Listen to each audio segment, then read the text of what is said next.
হজরত শাহজালাল আন্তর্জাতিক বিমানবন্দর থেকে প্রায় ২,০০০ কার্টুন সিগারেট সহ বিপুল পরিমাণ নিষিদ্ধ মালামাল জব্দ করেছে কাস্টমস কর্তৃপক্ষ। সোমবার বিকাল থেকে মধ্যরাত পর্যন্ত পরিচালিত এক বিশেষ অভিযানে এগুলো জব্দ করা হয়।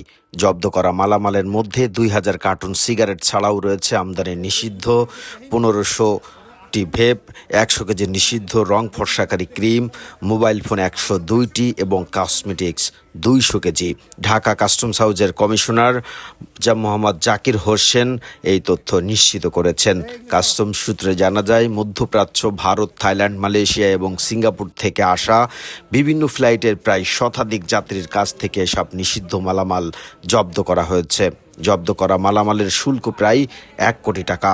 তবে কাস্টমস কর্তৃপক্ষ বলছে, এসব বেশিরভাগই যাত্রী তারা মাল ফেলে চলে গিয়েছেন কাস্টমসের গ্রিন চ্যানেল থেকে। তবে এসব যাত্রী বিভিন্ন লাগেজ পার্টি হয়ে থাকে। তারা কোনো না কোনোভাবে বিমানবন্দরকে ম্যানেজ করেই এই পণ্যগুলো আনা নেওয়া করে। তবে কাস্টমস কর্তৃপক্ষ এবার মাঠে নেমে পড়াই এবং চোরাচালান প্রতিরোধে তাদের কঠোর হস্তক্ষেপের কারণে কাস্টমস কর্তৃপক্ষকে ফাঁকি দেওয়া সম্ভব হচ্ছে না, যার কারণে হজরত শাহজালাল আন্তর্জাতিক বিমানবন্দরে কাস্টমসের যে গ্রিন চ্যানেল রয়েছে সেখানে এসব লাগেজ পার্টিরা মালামাল ফেলে চলে যাচ্ছে। কাস্টমসের ভয়ে তারা কাস্টমসের গ্রিন চ্যানেল ভেদ করে বাইরে বের হয়ে যাচ্ছে লাগেজ রেখে। আর কাস্টমস কর্তৃপক্ষ বলছে, তারা এসব চোরাচালান রোধে সর্বাত্মকভাবে সচেষ্ট রয়েছেন। আজ আমরা দেখাবো কিভাবে এসব মালামাল জব্দ হচ্ছে আর কি পরিমাণ মালামাল কাস্টমসের গ্রিন চ্যানেলে এসব লাগেজ পার্টি ফেলে চলে যাচ্ছে। আপনার কোনো অভিযোগ আছে এই বিষয়ে? আপনি কি প্রবাসী? না, প্রবাসী।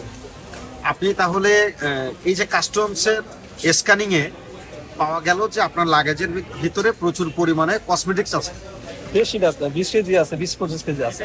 বেশি না, 20-25 20-25 কেজি।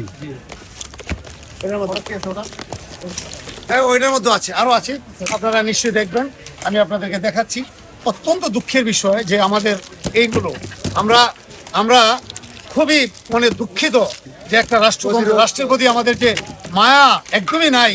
এটা অত্যন্ত দুঃখের সাথে আমি বলতেছি। আমার মনে হয় যে আমাদেরকে আবারও নড়ে চড়ে বসতে হবে এই সমস্ত স্মাগলিং এর সাথে যারা ইনভলভ তাদেরকে প্রতিহত করার জন্য। আমি মনে করি তাহলে আমাদের খুবই দুঃখ লাগে এই ঘটনাগুলো যখন বারবার ঘটতে থাকে।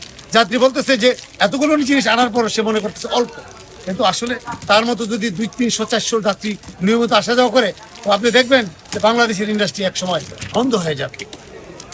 এটা নিষিদ্ধ না? হ্যাঁ, এগুলো তো কোজিক অ্যাসিড সোপ, মানে সাবান, এগুলো বিদেশি সাবান আর কি। এটা কি নিষিদ্ধ?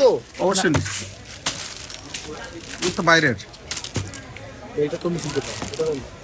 এবং আমি ভাই সাহেব, আমি আরেকটা কথা বলি, যখন শত শত যাত্রী একসাথে নামে, তখন আমরা যে মুসলিম 15 জন 20 জন কর্মকর্তা আমরা দায়িত্বে থাকি, আমাদের পক্ষে এগুলো ট্যাকেল দেওয়া খুব কষ্টকর হয়ে দাঁড়ায়।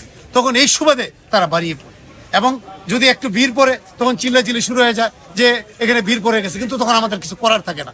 আমরা রাষ্ট্রের মায়ায় খুব চৌকন্যার সাথে কাজ করি, কিন্তু অপরদিকে আমাদের লোকবল এবং এই যে সাপোর্টের অভাবে আমরা অনেক সময় তাদেরকে আটকাতে পারি না, কিন্তু আমরা সাধ্যমতো চেষ্টা করে যাচ্ছি।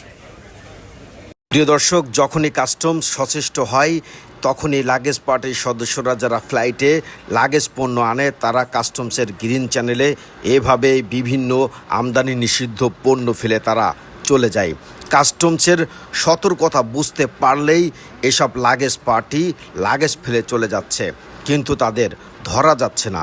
কেন ধরা যাচ্ছে না, আর এদের পেছনে কাদের মদতদাতা রয়েছে সেটাও কাস্টমস কর্তৃপক্ষের খুঁজে বের করা উচিত।